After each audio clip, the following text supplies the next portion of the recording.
I didn't think of it. All right. There you go. Got Okay. it. Got it. Got it. I don't know who said it, but I think the cinematographer who shot, the point of view very early in the movie makes you very conscious of what is going on. Yeah. But as the movie progressed, a couple things that I noticed, that he had a sense of humor when he said something to the effect of, right before my stroke, I started a diet, and I had no idea the dramatic effects this diet was going to have. Yeah. I thought that was pretty clever. And then later in the movie, when he has started to appreciate the butterfly effect of, there's something to enjoy here. There was something to be treasured here. When he's at the beach and his eyes are focused on the feet and the legs of his kids and his wife, and they're frolicking on the beach. And it just stays on that as the reminder of there is beauty and joy in little things. And then he's in the back seat of the car and his wife is driving, and you see her hair flowing in the wind, and he stays, the photographer or the editor, they stay on that as a reminder of, no matter what condition you're in, or whatever your state of body or state of mind, even out of one eye, you can enjoy the beauty of your wife's hair blowing in the wind. And I by the end of the movie, after coming at the world from here, he seems to have a wider view, even from his pinched down lens, which I thought, made the movie very poetic. So, Was it to whoever tracked that? I don't remember if I looked it up, or was there a maybe after the movie thing, but it talked about Janusz was going to walk away from the project, and he thought about it for a couple of weeks, and that's when he decided that the view of the thing was this POV back out Subjective, of the yeah. head. If you look at some of the publicity photos, like on IMDb, there are lots of pictures of Kaminsky in a wheelchair holding all this equipment as they running by the Catholic shrine they went to and some of the other things. And at Lord's. Yeah, that was a big deal. it's just reminds you of what he went through to get that done. I mean, he had to be in the water a few times. There's times where they put Jean Doe in the water, that's in the making of piece where they built that platform for him just because they knew the tide was coming in. And it also illustrated his isolation. And then I don't know who came up with the metaphor of of course, the diving bell and the butterfly was in the book, but Kaminsky also did that very artistically. I thought there were scenes where the diver and the butterfly were not far apart. And it was a great metaphor. Well, I have to agree with Mike Mahoney myself. I had to fast forward through the first 10 minutes. It was just like too much torture to deal with that. So I know what you mean, Mike. I didn't fast forward, but I was reluctant to go there. I had the same reaction at the very beginning. It was very uncomfortable, needless to say. But as they developed a way to communicate, there some optimism crept into the movie almost, because he wasn't, like I said, he could communicate with. And you're talking about the sense of humor, Gary. When the two therapists first come in, that other doctor talks about the two beauties that are coming in. I forgot exactly what he said, but of course now, or what a waste. Can't do anything about it. Yeah. But definitely in the beginning, it was very rough going. I found myself thinking a lot about the movie Johnny Got His Gun. If anybody saw that, kind of a similar type situation. But that one didn't end so optimistically. So anyway, it's interesting that I didn't get that sense. I got that sense that subjective camera really, it got to me, but not as much as I'm hearing from you guys. And what I found, because I tried to watch All Quiet on the Western Front, which I wanted to see. And I had to do what Terry, you did. I had to fast because that got me. Now it could be because, I'm female and you guys are familiar with that, that stuff. I don't know what it is, but I'm just, that's harder for me to watch. When people are being blown to bits by guns and stuff like that is harder for me to watch than this. And I don't know why, but it's just interesting that you guys found it so much harder. I found it uncomfortable, but nothing that I would fast forward through, I guess. God, that's interesting. Bill, if we could, let's go back. I was trying to talk to some of you that said you felt this before. How have you felt it before, and what did your accident contribute to that? To watching it? No, to how you felt, if you felt trapped in your body. Oh, well, I mean, I don't think it was anywhere to the extreme this guy had, but I mean, I couldn't move my right hand, and I couldn't. I mean, I couldn't really walk, and I had limited mobility with my left hand. So I think the strangest thing is just sitting there looking at your hand, and you say, "Lift up," and it doesn't lift up. So in that sense, there were some similarities, but then you would see things like oh, well, like this movie, for instance. But I saw Barbara Walters interview Christopher Reeves, after his accident where he was left quadriplegic, and I thought, wow, I kind of lucked out, even though I'm still going through this rehab deal. So, I mean, those are the kind of things that have been crossing my mind last couple months. You know, um, when I watched this movie, it made me think of that movie I picked probably a couple years ago, Gleason, about the New Orleans Saints linebacker who invented the machine that Jeff was talking about, where you view the letters with your eyes and it spells out words and things like that. But he, uh, you know, Pete thought it reminded him of Johnny Got His Gun, and it does. It reminds me of that. But this movie Gleason is what this reminded me of. All right. Well, thanks, Bill. What would you guys call some of the turning points in the movie? I felt like at the very beginning there was a turning point when the therapist got so upset and she left the room. I mean, it bugged her so much. I thought when he went to visit his father and shaved him, I thought that was a turning point. I thought Max von Sydow was great in this. Yes, he was. He's a great actor anyway, but I mean, he made it very believable.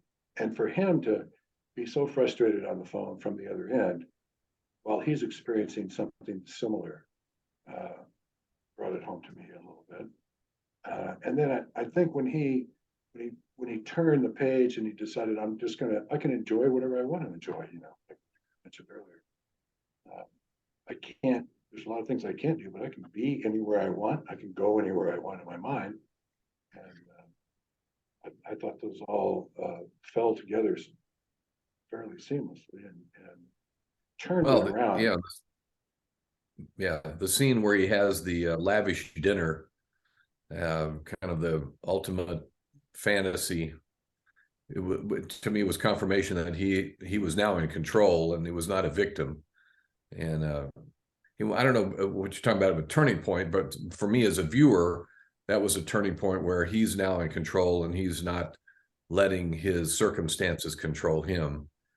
And that to me, that was the turn in the movie for me. I also thought, what did you guys think about the fact that you find out how it happens to him at the end? Oh, when he's got his son in the car and they're going down the road. Yeah. When I first saw it, I thought I was very impressed by that. You just accept that something went wrong, and you don't really know if it was an accident in the beginning or not, but then you realize it's not. Yeah, that's true. That's true. That was a real revelation. Well, it got me thinking because just moments before he hugged his little girl goodbye, you just never know, right? Right. When you're going to get. I'm going to give you a ride by yourself. Yeah. Later. And it didn't happen to turn out. Yeah. that way. Did anybody watch the Grammys last night? Yeah. Parts of it.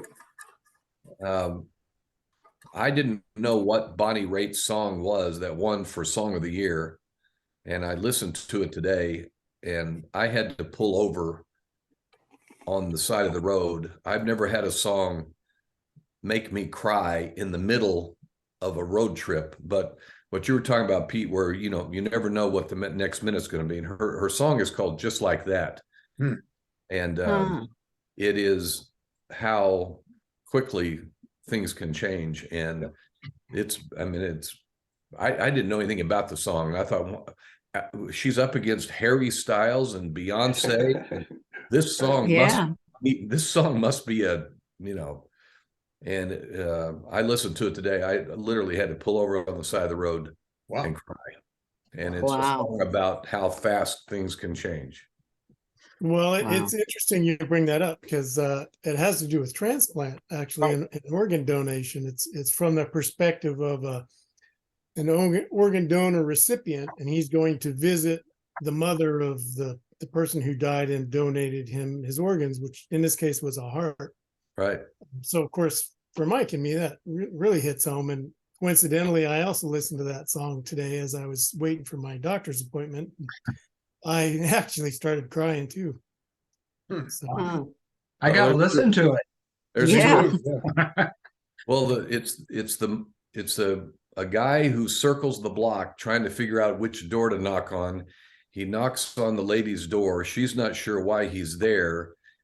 And then she talks about how she turned her head, and just like that, her son was gone. And he's there to say, but your son's heart kept me alive. And then she puts her head on his chest and says, for the first time, I'm back with my son again. You got to listen to the song. I didn't think about two transplants being on this Zoom, but the idea that in this movie, he says, I'll take a ride, and then he picks, and just like that, everything changes. And that's true about everything. But that song really drove that home. Jeff, I'm glad you listened to it too. I understand why it would have affected you even more than me. Well, I have been in contact with my donor's mother, and I haven't met her in person yet, but I'll probably fall apart on that. Could you try again? Sorry, Alexa. I don't know. Okay, good. Thanks. I must have triggered my AI here somehow. Yeah.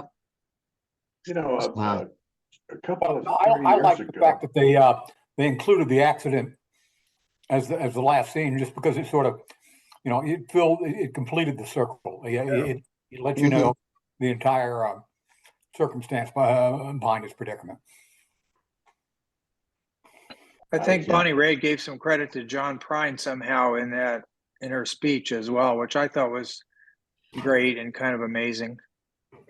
I don't know how that ties into the transplants. I don't think I think she said in writing it, she was thinking about losing John Prine. That she was so close to him. I saw her last summer here at Starlight, and she talked a lot about John Prine. Was he a transplant recipient of some sort? I know he had several health problems before he finally checked out. Maybe was his life extended by a organ transplant somehow?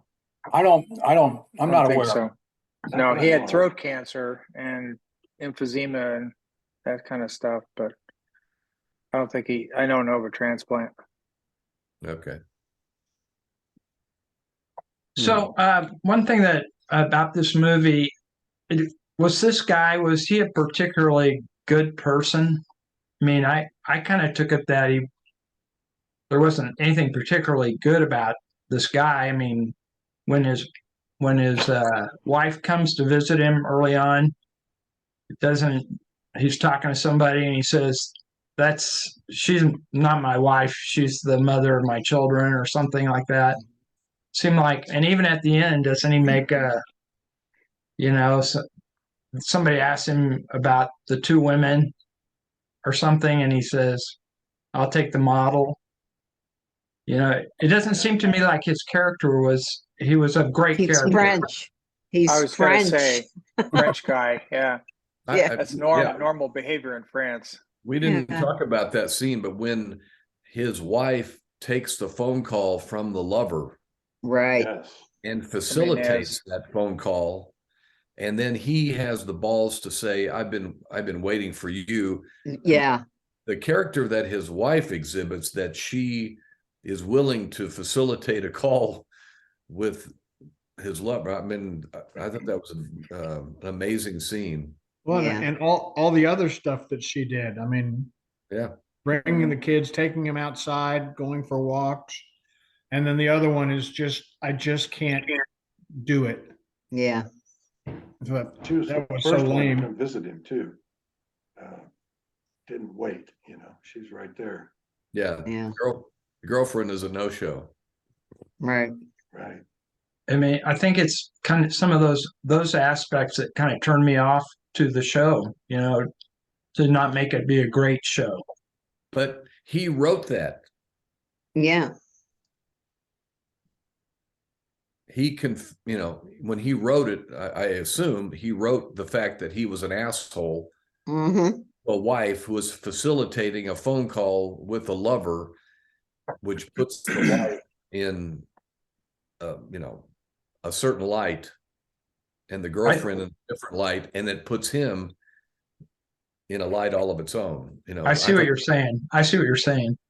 This was not I assume it gets in the book. Expose. Maybe But see, that's wasn't it somewhere? Did I read it that actually it was?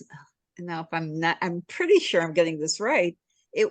He changed it from the girlfriend to the wife in the book, but it was really the girlfriend that was doing it. Now, where did I read it? I read it somewhere and I thought, well, why would you change those characters? Now that, and I actually had kind of forgotten until you're mentioning that there was something oh, damn, where did I read it?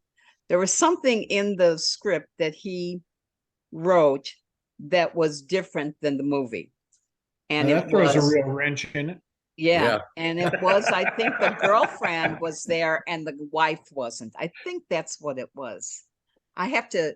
They also had a disclaimer. I saw early in the movie that when those credits were going by, and it said, this is based on a true story.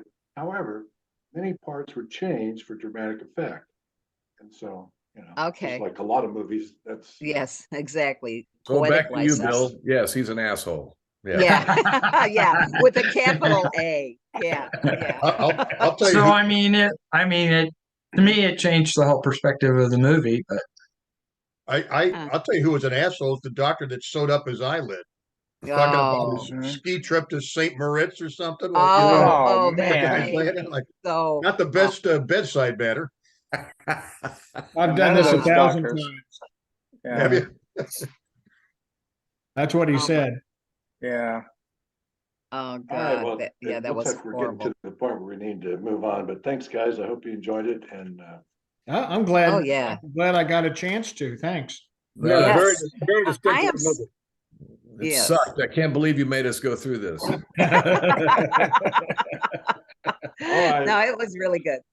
It was I've really been good. wanting to bring it up, and I don't know why I thought this was a good time, but I did. Well, it was. Excellent. Who's got the pick? I don't know. Mr. Whitaker. Oh, Oh, that's right. Oh, Uh-oh. I need to pass. I won't be here. Oh, okay. okay. So that would bring us back to Where- King Arthur. Terry. Atkinson comes Oh, before. Terry. That's right. Okay. Another movie directed by Julian Schnabel. Mike mentioned it earlier. Basquiat. Oh, It's about the young artist in New York who yeah. was taken under the wing of Andy Warhol and had a huge career ahead of himself, but died of a heroin overdose. Drugs, yeah. Yeah. How do you That's spell another that? artist movie, another Julian Schnabel movie. Jeff, I think it's Sorry. Basquiat. I think so too. Basquiat. Yeah. Is this a rom-com? Yeah. I don't know. I don't even know what rom-com But the is. funny thing is, at the end, they all change places. It's really not the girlfriend. Hey, spell that one more time. Spell that one more time. Basquiat.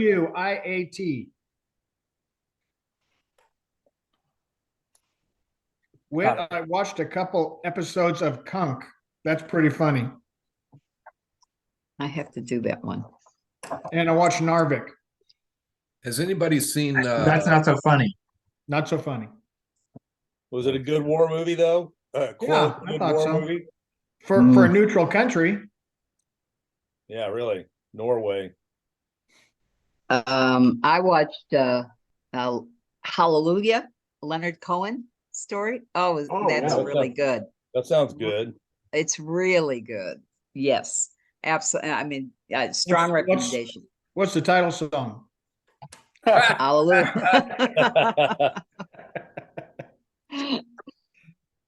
But By the yeah, way, that's in the Diving Bell and the Butterfly, it had a halfway decent soundtrack. Score. too. Yeah, not too bad. Yeah. Oh, by the way, in Basquiat, you'll see Gary Oldman plays Julian Schnabel in the movie. Oh, okay. Huh. So he's in the circle. He's in the New York arts scene. So he's in the movie himself, and Gary Oldman, I think, if I recall, plays Julian Schnabel. So interesting. Okay. I watched Vengeance, Whitaker. I thought that was kind of an interesting movie. Yeah, Vengeance is good. Remind me. The New York podcaster goes to Austin to just try to figure out why a girl he was hooking up with. Oh, yeah. 100%. Yeah, 100%. That's right. Yeah, that's good. Vengeance was good. So David Bowie plays Andy Warhol. Yeah, Andy and Willem Dafoe has a cameo appearance as the electrician. Wow. But Basquiat, I really like Basquiat's paintings, man. You'll see it. He really had something going, but he let his drug habit and his woe is me attitude get to him. And anyway, you'll see. I don't want to talk about it too much, but it's a pretty cool movie. Another artist movie, of course. A little better artwork than large format plates. Yeah, I think so. That is true. Broken plates, yeah. I'm looking at that's quite a cast in that movie. It is. It really is. Yeah. Emilio del Toro, I think, plays one of his friends. Dennis Hopper, Parker Posey, Christopher Wow. Walken is the interviewer. I mean, there's Willem Dafoe. Yep. Sounds Tatum like O'Neal. I got the whole New York gang together there. More cowbell. All right. So I watched one, and I'll throw it out as my suggestion. It doesn't cost too much. It costs $7. To Leslie. It's a Academy Award nominee. Yeah. Supporting actress. Uh-huh. Has anybody seen any episodes of Poker Face?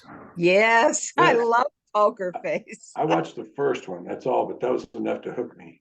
Yeah, it's fun. It's And just a fun one. I was going to recommend that. Yeah. What's the series that's based on the video game? The Last There's of one. Us. Have you watched any of that? Yes, I have. I watched, there's been 3 episodes so far. They're doing one a week, which drives me nuts. What's it called again, Mike? The Last of Last of Us. It's My- a- Oh, my son- yes. My son said Dystopian. episode 3 is one of the best pieces of video cinema he's ever seen. Who said that? Is this about the My pandemic? son. Oh. Is this? Well, no, it's a zombie apocalypse, and instead of a virus or a pandemic, it's fungi. Yes, yes. Okay. All I of did the start all the to read it. zombies have like mushrooms growing out of their brains and their ears and stuff. It's really bizarre. The episode he's talking about is your son's talking about is I'm trying to think of the guy's name. I can't think of his name, but anyway, he's pretty good. I got fungi growing on my toenail. Oh God. We're kind of circling back through TMI. fantastic fungi. Yeah. Yeah. Who you know? I'm trying to think. Who remember the old NBC show where it had the gay guys and the gals that hung out with them, and Of soap? No. Karen was the gal that always would. She was rich and she had money and she was always. Oh crazy. yeah, I know the show you're Oh. talking about. Will and yeah. Grace. Will and Yeah, Grace. Will and Okay. Grace. Yeah. That character's husband is an actor who was in Community, Parks and Rec, and I can't remember his name, but he's a prepper that they run into, and Oh, yeah. Oh God, the guy who plays almost like a woodsman. right, Yeah. He's Amy Poehler's husband, right? no, he's the whoever's on Will and Grace, the guy with the dark hair. Oh Karen. yeah, Mally. Mullally. Oh, Yeah, you Yeah, know there you what go. I mean. Yes, right. But anyway, I don't want to tell you too much about it because it'll spoil it. But it is. He says it's good. It's one of the best for a series, and especially a dystopian series. It's a strange light. Yeah, I just started that. Yeah, he was on Um, Kimmel last week. Nick Offerman is the guy you're talking about. Yeah. There you go. Yeah, Thanks. that's it. I just read his book not too long ago. I should have read the guy. He's full of all kinds of sayings and stuff. Okay, He's got so this- everybody tonight, as you're falling asleep, you say over and over in your head, when something impossible happens in my dream, I will realize I am dreaming. There's no Something place like impossible home. happens in my dream, I will realize I'm dreaming. Yeah. It's only Pretty Nick hypnotic Offerman. suggestion. Mhm. Yeah, pre-sleep auto suggestion. Yeah. It's all in your head. It's all in your head. Yep. Yep. So when I'm dreaming, it's when worth I'm the dreaming and I effort. dream that I have to go to the bathroom, do I really have to go to the bathroom? Probably. Yes. Yeah, Just wait and probably. see. Yeah, Just don't do it in your dream, please. Get up and go to the bathroom. right. And don't do it in the refrigerator. That's right. Oh, There God. you go. Hey, wait. Oh, that brings up a great sleepwalking story for me. You guys remember Wade's Yeah, by Sure. Antioch? yeah. The restaurant Wade's, the North Kansas City guys? Yeah. When I was 5 years old, my parents left me asleep in the car. I came in and I started peeing in the cigarette machine. Oh no. Or so I'm told. I don't remember it, but they said I got up and sleep, walked in and was peeing in the cigarette machine trough. No, jeez. Gary, are you going to be gone for 7 months now? When does that happen? What? Gary, Gary. Oh, Gary. is planning a 7-month cruise. No. Yes. But I will be gone for 5 or 6 weeks. But I'll try to check in. But I'm not back till March 26th or something. Wow. Where are you off to again, Bear? On Gare? Well, we start in Thailand and then go to Cambodia and Vietnam, and we end up Oh yeah. South Korea, Yeah. Tokyo. It's a cruise up the coast. But it's just the timing. I mean, I would join you, but when it's 7 p.m. I know. You gonna go check out the Crimea or the Donbass? No, not A ways away from Not that. on this cruise. No. They clear that, yeah. And any Chinese weather balloons that come by. Yeah. Drop by the balloon factory. Right. Yeah. Any Are you other? doing- are you doing a 7-month cruise? I heard that somewhere that you were gonna do a 7-month No, cruise. it's 4 month, and Oh. that's next January. Oh, okay. Yeah, Yeah. Wow. this is our warm up for that. I was going to recommend also the resort, and it's not like White Lotus. So it's not like White Lotus at all. The name of it is the resort. That was kind of interesting. Poker Face, of course. And I saw Lupin. I don't know if you guys, Lupin is kind of an interesting series as well. And what else? And Gilda. I did watch Gilda because she has a film about her life, and that was kind of interesting. As in Radner? Yes, as in Okay. Radner. Yeah. Is that a new one or is that the old one? That's probably the old one. I just happened As to. I say, there was one several years ago. Yeah, I'm sure that's it. I'm sure that's it. I just had never seen it, so. Okay. So now, do I pick next week? I guess I do, huh? No, Jeff does. No, Terry Jeff. did. Well, Terry well, did. Well, I Terry did, does. but is But Gary I'm- going to be back next- though for next week? No. Next Yeah, he week won't it's be here, Jeff. so it would be It Bill. will be. Yeah. It will be Jeff's turn. No, no, Jeff Jeff. Arthur. Yeah, Jeff. Jeff. Yeah. Okay. So Jeff's next week. Bill's Unless- after that, then me, I think. Unless No, Whitaker's Jeff. back No, on the me. roll. Yeah. And when do you get back, Gary? Late March. I'll try to work that into the newsletter. And then Bill, would you send me a URL or however I can look at that? Sure. Yeah, and I I'll want wish I- mine. Might want next week recorded too. It just makes it so much easier to have a reference. I don't know why I thought of that. I don't have to take notes. before I And got- Pete, Lazy. Pete, your newsletter was way beyond what I expected and what Yeah. I deserve. You raised the bar again. Yeah, Yeah. you did. I take it serious. I see. Then I- I like to see people pushing for that permanent position. Yeah, I mean, Yeah, Yeah. yeah. I think it's all in his. favor, say I think we aye. should vote. Aye. Say Clearly, aye. I'll have to Aye. slough off the next time. Walshian behavior. Yeah. Ah, All right. Hey, Bill, right, thank you. Hey, ladies. Bill, you were going to look up when you re-up again. Oh, Is it it's coming I up? think it's April. I think. Okay. Okay. oh, okay. All right. Don't Gary, be long. safe travel. Yeah. Go it'll be Chiefs. All real right, fun. yes. All Bye, right, all. Chiefs, See you guys. Guys. Yeah. See you guys All next right. week. Bye. Bye. next time.